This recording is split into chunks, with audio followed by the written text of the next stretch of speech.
We got two great guests in from PUD 3 today to talk about an upcoming celebration, a birthday of sorts. Joel Meyer and Lynn Eaton are here. Good morning to you both. Good morning.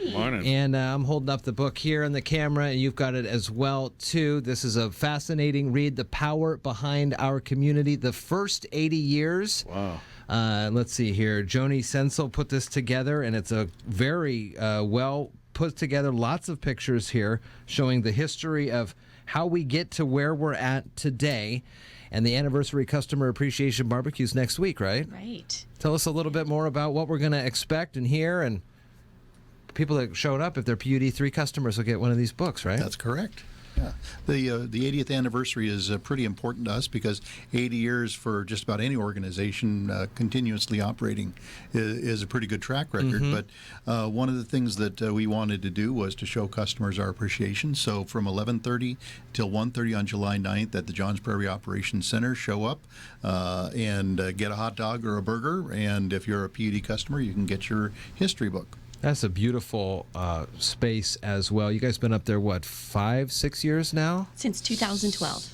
7 years now. 7 years, yeah. Perfect. And it really is a nice, not only home for you guys to have it nice and centrally located with all your equipment and gear, but the availabilities for the community to use those auditoriums. You know, we've used them in the past for forums and things like that, and it's just a real nice give back to you that you do.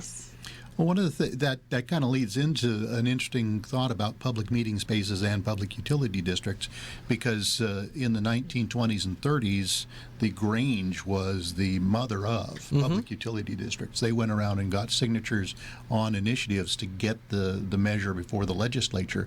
Initiative number 1 to the legislature was the formation of public utility districts from the Granges. They did it without paid signature gatherers. Dirt roads all over the state getting hither and yon to get people to sign it. But it was really important that the Grange had meeting places to talk about the issues of the day. PUDs followed up by, almost every PUD has a meeting place for that very reason. They have a meeting place for their commissioners, and they have a meeting place back then, as you see in the book, to actually teach people how to safely use electricity, because people were transitioning from kerosene and oil and wood to electrical functions, and so they had to be taught how to use a stove, how to use their lights effectively, the pumps and things like that. So there are some great pictures in this book of how people came to Shelton to learn, and they are dressed to the nines. It was like the day out. The day to come to town here. One of the things that, as I'm just kind of circling through and zipping through here, what I'm seeing as I just happened to land on a picture of the Grand Coulee Dam, the largest hydropower generator in the country, and PUD 3 gets a lot of their power comes from over there, from there. Is that right? Yeah. Most of our power does come from the Bonneville Power Administration and hydroelectricity along the Columbia and Snake River dams.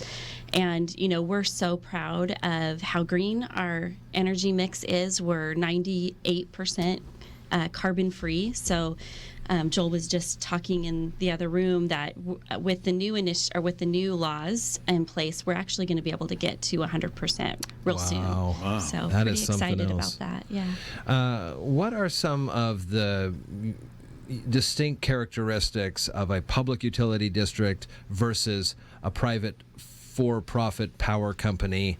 I mean, they're both providing power to customers, but on what are the different kind of subtle differences? We'll start from the very beginning. Public utility districts were formed in Washington State because private utilities wouldn't provide power to rural areas. And so therefore, public utility districts are locally governed. They set their policies and rates as opposed to the state setting them for them. The PUDs are an at-cost utility, meaning there's no profit built into the bills you pay. And I think probably the most important thing is the commitment is to the community and not to the shareholders of a company. So Mason PUD 3 is locally owned and it's locally controlled. Larger privately held utilities, more often than not, are now being owned by investment firms from other countries. So I think that the control, the at-cost service, and I think more importantly the responsibility of a utility to a community, meaning when there are outages right there to restore electricity. We are reliable, and we're here. How are your new digs up in Belfair doing?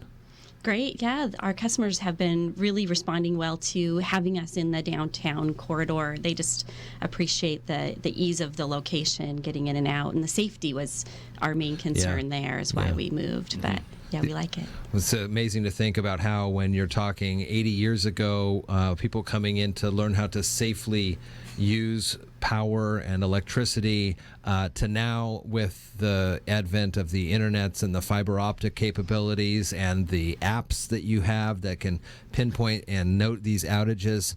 80 years, when you look at it like that, is it's amazing where you were and where we are now. For decades, the electric industry didn't really change. I mean, it was pretty static in terms of its technology, but so much has changed just in the last, 5-10 years, with disruptive technology like you're talking about, customer expectations. They want to be able to see their usage on their phone. Sure. And so we've really at our utility stepped up and tried to take steps, with our grid modernization, with our new software to be able to allow our customers to be able to see their energy like that. Joel used to work here at the old Radio Ranch, news director, a long time ago, right? Back that's all covered. It's all covered up now. It's a shrine to him now, or something like that. No, and up until probably the last, 5, 6, 7 years, I can remember times where, when it comes to grid modernization and things like that, we had to have our generator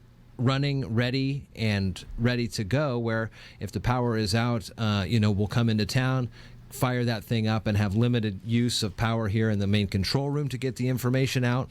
But I can't think of, in the last couple years, less than a handful of times the power has been out in the city to a point where that's been a need. And to keep everybody engaged in online, whether it's information from the station or what have you, just power at the local restaurant. I mean, you guys have done a lot in the way that the power gets rerouted around and still into the systems. And so how does that all even work? Well, one of the things that the PUD does, and most public utility districts are in this same realm, is that the reliability is either you pay for it in outages or you pay for it up front and have a system that's robust enough and redundant enough that when you have emergencies, you can repair it quickly or reroute it quickly. So we have 11 substations that we either own or operate. And each one of those substations, except for one, and that's Cushman, which we're working on right now, has the ability to backfeed from other locations. So if we lose electricity at one substation, we can start rerouting from other locations to get it in. How long has that been a thing, where you could do that? It's the way our system has been designed. As far back as I can remember working at the utility, but I know even further back than that. And that is relatively unique for utilities to have a system that's that redundant to be able to do it. And most of it's being forward thinking, having a future focus on what are some of the impacts we'll be seeing in the future from electricity consumption or demand, keeping our substations so that they have enough excess capacity that we can do things like that. And it really, really helps during outages, but it also helps when we need to do maintenance on substations. During this last couple of months, we've had several substations offline and totally de-energized while we've been doing maintenance work, and those customers are being fed from other substations around them, and they wouldn't notice that because it's just we're doing switching to be able to cover that. I was so impressed this past winter. Our first winter here, we got clobbered with the snow that they said we wouldn't get in Mason County with the big dump we got. But we were so impressed with we didn't lose power once. And is that part of what you're saying, that a lot of this stuff is rerouted? To do with our tree trimming. We have a pretty aggressive tree trimming program. So it's incredible. I mean, we clear, I think, is it 5 or how many miles per year? Is it we 500 per year. 500 miles per year. Wow. And so the goal is to really keep our lines free of limbs falling on them and causing outages. But we also use tree wire, which is kind of unique to public utilities. It's kind of more expensive than regular wire, and that keeps the outages down too when the limbs get heavy from snow.